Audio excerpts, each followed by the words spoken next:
Hey guys, what's up? My name is Queenie. Welcome back to my channel. If you are new here, thank you for clicking on this video, and make sure you hit that subscribe button down below. And if you are already subscribed, then thanks for coming back. Today's video damn girl.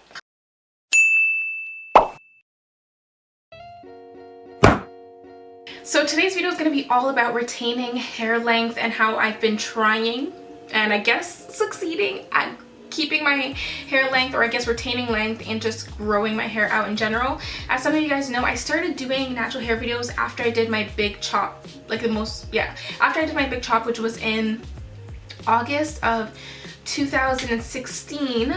So it has been a little over a year and a half since I completely chopped off my hair for the most part. My hair has been natural for a while, but I had a lot of heat damage, so I cut it all off and it left me with about this much hair. I'll insert a picture right here so you guys can see exactly what I'm talking about. This was what my hair looked like right after my big chop, and ever since then I've been trying to be very good, I guess, with my hair routine and just really being like strict about it so I can actually do this whole natural hair journey properly, because I've been doing this for years but I haven't been keeping it healthy because I would straighten it, blow dry it, and just let it get brittle and dry basically. In the past year and a half I've been trying to come up with a routine, I guess, and yeah, I'm just gonna share that with you guys because as you can see, my hair is still doing pretty well in my opinion. It hasn't fallen apart or like anything crazy, so I think I'm doing something right. I think being consistent is the most important thing. So I'm just gonna go through my 10 things that I am like super strict about, because I don't know, those are the things that keep my hair alive. Okay, so the first thing I like to do is get regular trims. I actually trim my hair myself, to be honest. Honestly, I just have my little hair scissors and I trim my hair, I wouldn't say a lot, but I do trim parts that need to be trimmed regularly. But I don't cut enough to make a whole significant difference that when my hair dries or if I straighten it, it'll look weird. I don't cut a lot off at all. It's just in the sections that I feel like might be looking a little crazy or a little dead, I will go ahead and just like, I guess it's more called dusting. That's what it is. I dust my hair regularly. So I don't trim it, I dust it. If you don't know what dusting is, I'll leave a definition somewhere here. Okay, so the second thing I like to do has to do with my scalp. So a lot of people know that castor oil is supposed to promote hair growth. I personally like to mix castor oil with vitamin E oil, and that's actually like the magic thing for me. Even vitamin E oil on its own is like the #1 thing that helps my hair grow. All these things are things I do consistently, so don't try to do this for 2 weeks and expect your hair to be like growing and perfect.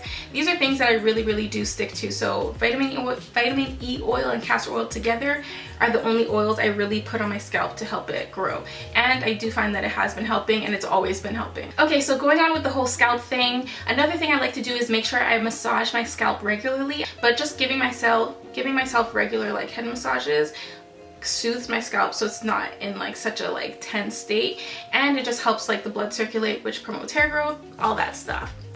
Okay, so the next thing I want to talk about, the fourth thing, is all about keeping my hair moisturized. So I have very dry hair, so it is prone to breakage. It gets brittle and then it breaks off at the ends, or I get split ends, single strand knots, so many different things.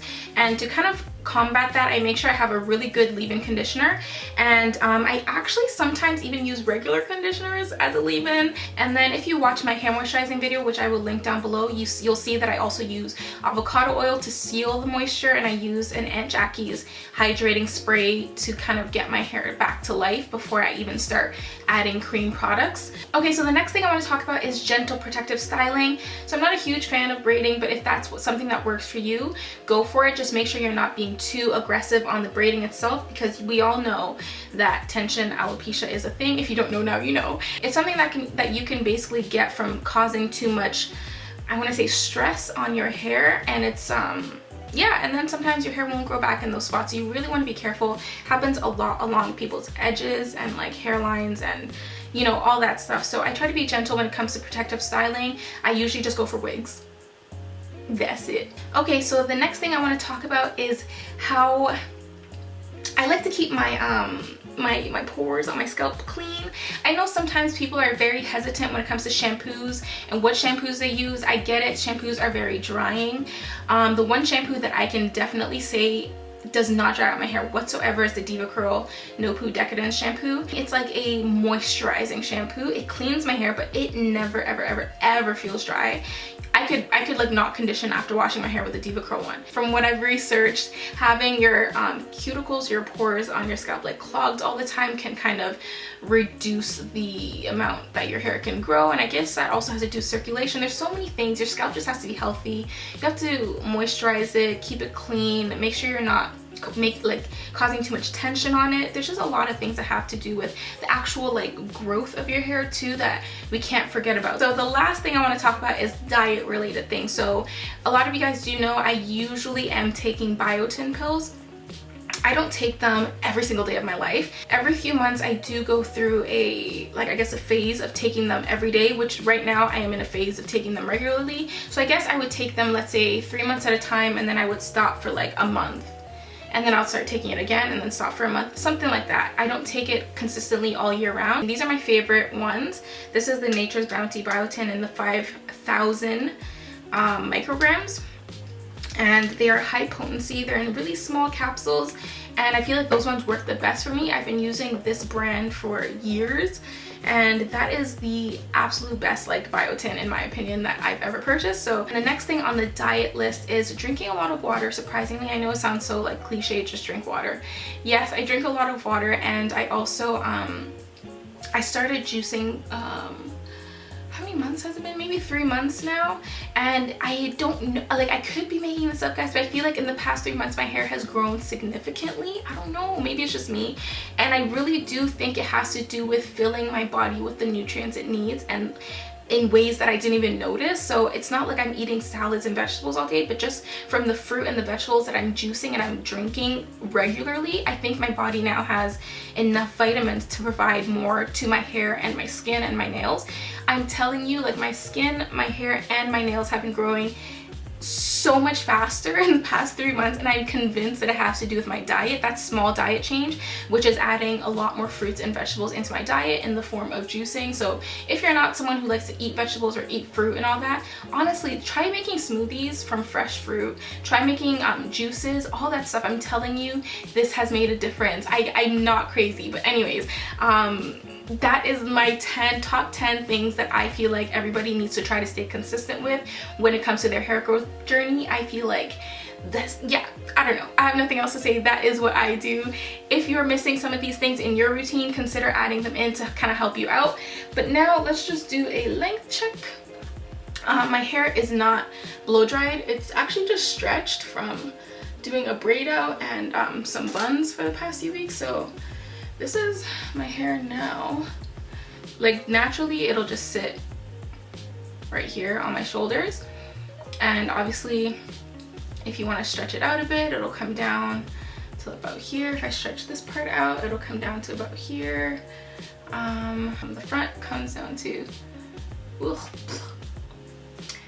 the bottom of my face, so basically my chin. Let's see.